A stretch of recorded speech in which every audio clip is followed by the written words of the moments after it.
مجھ سے پہلے تحریک لبیک یا رسول اللہ صلی اللہ علیہ وآلہ وسلم کے ذمہ داران کے خطابات سماعت فرمائے، اور انشاءاللہ تعالی اس کے بعد آپ اپنے قائد محترم حضور قبلہ عالم دامت برکاتہم العالیہ کا خطاب سماعت فرمائیں گے، جس کے لیے ہم سب منتظر ہیں۔ یہ قافلہ حضور قبلہ داتا علی اجویری رحمت اللہ تعالیٰ علیہ کے قدموں سے چلا، اور ابھی تک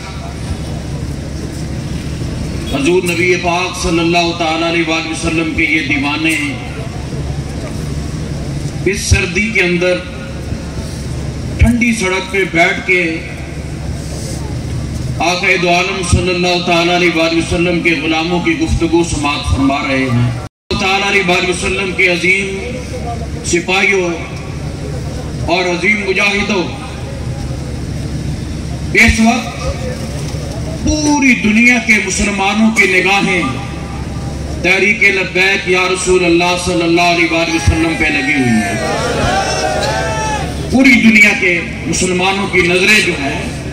وہ تحریک لبیک یا رسول اللہ صلی اللہ علیہ وآلہ وسلم پہ لگی ہوئی ہیں، اور جو ہمارے نوجوان باہر کے ممالک سے رابطہ کرتے ہیں وہ ہم سے زیادہ بے چین وہاں بیٹھے ہیں جہاد کرنے کے لیے۔ اور ہمارا جو گاؤں ہے اوان شریف، یہ تقریباً بارڈر کے بالکل قریب ہے، اور صوبہ پنجاب کا آخری گاؤں ہے اوان شریف، اور اس سے تقریباً آدھا میل کے بعد کشمیر کا سلسلہ شروع ہو جاتا ہے۔ اور اب جب رات کا ٹائم ہوتا ہے، آپ یقین جانیں کہ گولوں کی آوازیں اس طرح آتی ہیں کہ جس طرح بالکل قریب جنگ جاری ہے اور جنگ لگی ہوئی ہے۔ تو جو وہاں یہ کشمیر کے اندر جو کچھ ہو رہا ہے نا، یہ تو اس ظلم کی تو کوئی مثال پیش نہیں کر سکے گا قیامت تک، لیکن جو کشمیر کے بارڈر کے قریب جو لوگ رہتے ہیں حضرات گرامی، جو ان کے ساتھ اکثر ہو رہا ہے اور جو ان کے ساتھ جو حالت ہو رہی ہے وہ رب جانتا ہے، یہ رب کا رسول جانتا ہے،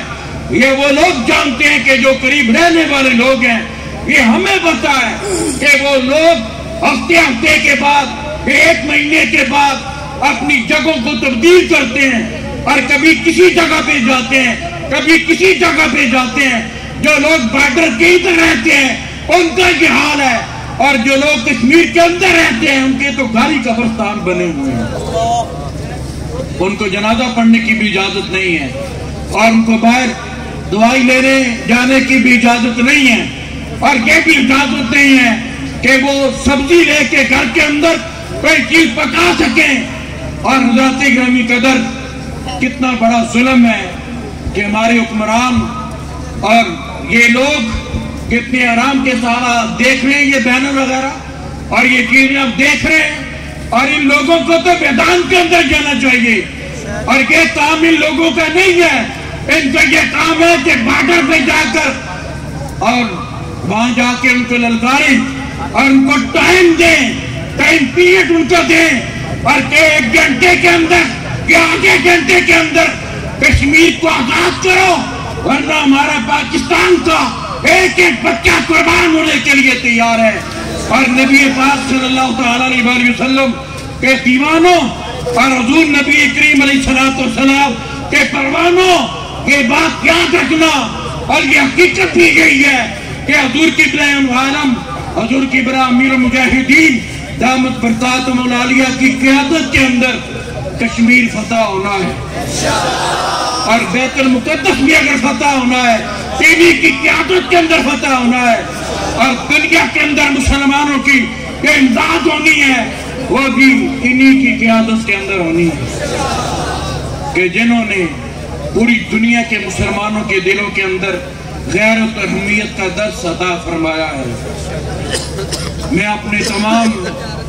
کارکنوں سے، ذمہ داران سے یہ گزارش کروں گا